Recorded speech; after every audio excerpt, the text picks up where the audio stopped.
दोस्तों ये बात तो हम सब जानते हैं कि भारत में तेल यानी कि पेट्रोल और डीजल की कीमत लगातार बढ़ती ही जा रही है और जिसका एक कारण है इंटरनेशनल मार्केट का प्रेशर। लेकिन शायद आपको ये बात जानकर हैरानी हो कि भारत खुद भी इतना सक्षम है कि वो खुद के कंजप्शन के लिए खुद भी तेल का प्रोडक्शन कर सकता है।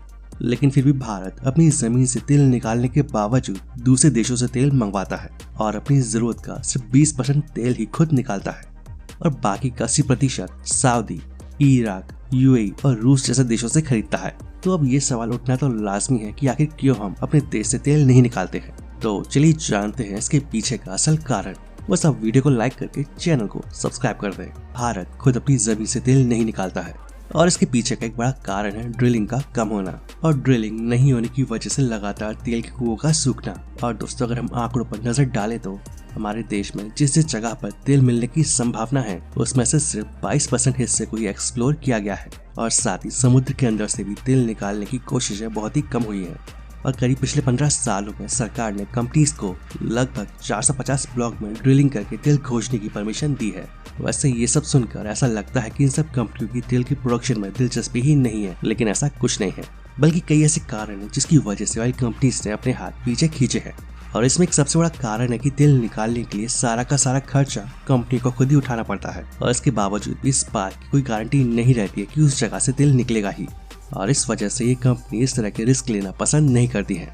इसके अलावा भारत में ड्रिलिंग नहीं करने का एक दूसरा सबसे बड़ा कारण ये है कि भारत में ड्रिलिंग करने के लिए इन प्राइवेट कंपनीज को कई तरह की फॉर्मेलिटीज और पेपर वर्क करना होता है और अगर ये कंपनी बाहर की होती है तो एक काम और भी ज्यादा मुश्किल हो जाता है। हालांकि अब सरकार ने इस तरह के पेपर वर्क और दूसरी परेशानी को कम करने के लिए कुछ नियम जरूर बनाए हैं, लेकिन इनमें भी तमाम तरह की दिक्कतें हैं। और जिसमें पहला ये है कि सरकार कंपनी से जो टैक्स वसूल करेगी वो रेवेन्यू मॉडल पर होगा, यानी कि जितना तेल बेचा जाएगा उस पर एक फिक्स टैक्स लिया जाएगा और फिर चाहे उस कंपनी को प्रॉफिट हो या फिर नहीं। और आपको बता दें कि पहले यह कई विदेशी कंपनी घाटा खा चुकी है जो दोबारा से रिस्क लेना नहीं चाहती। तो ये तो हुई प्राइवेट कंपनीज की बात। अब बात करते हैं भारत की सबसे बड़ी तेल निकालने वाली सरकारी कंपनी ओएनजीसी के बारे में। दोस्तों ओएनजीसी भारत में 70 से 75% तेल निकालने का काम करती है और बाकी का बचा हुआ तेल दूसरी प्राइवेट कंपनीज निकालती हैं। लेकिन यहाँ परेशानी की बात यह है कि ओएनजीसी लगभग अपना सारा तेल बॉम्बे हाई इलाके से निकालती है और इससे भी बड़ी दिक्कत वाली बात तो ये है कि इस इलाके से सबसे ज्यादा तेल आखिरी बार 1999 में निकाला गया था और जिसके बाद से लगातार ऑयल प्रोडक्शन में गिरावट हो रही है और साथ ही साथ यहाँ पर तेल के जो कुएं मौजूद हैं वो भी सूखते जा रहे हैं। और इसका मतलब ये बिल्कुल नहीं है कि भारत में तेल के और कुएं नहीं है।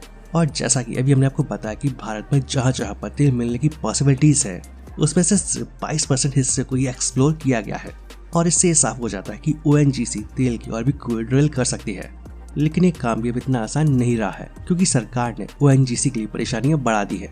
दरअसल साल 2014 तक ओएनजीसी के पास रिजर्व्स के तौर पर 10,799 करोड़ रुपए थे और इन पैसों को इन्वेस्ट करके नए कुएं ड्रिल किए जा सकते थे। लेकिन उस समय सरकार ने चालाकी दिखाते हुए अपनी एक और कंपनी HPCL ओएनजीसी को बेच दी और जिससे ओएनजीसी के पास जो पैसे थे वो सरकार के पास चले गए। और इसके बाद ओएनजीसी ने गुजरात पेट्रोलियम में भी शेयर खरीदे और अब प्रेजेंट में आए तो अब ओएनजीसी के पास 968 करोड़ रुपए ही बचे हैं। और यही वजह है कि भारत में तेल की भरपूर पॉसिबिलिटीज होने के बावजूद जो हमारी ऑयल कंपनियां हैं वो नए नए कुएं खोजने और वहां से तेल निकालने में समर्थ हैं और इसी वजह से भारत को तेल के लिए दूसरे देशों पर निर्भर रहना पड़ रहा है। तो दोस्तों ये वीडियो आपको कैसा लगा? अगर ये वीडियो आपको इन्फॉर्मेटिव लगता है तो इस वीडियो को लाइक और अपने दोस्तों के साथ शेयर जरूर करें और ऐसी इंटरेस्टिंग वीडियो देखने के लिए इस चैनल को सब्सक्राइब कर लें। तो आज के लिए बस इतना ही, मिलते हैं नेक्स्ट वीडियो में। जय हिंद, जय भारत।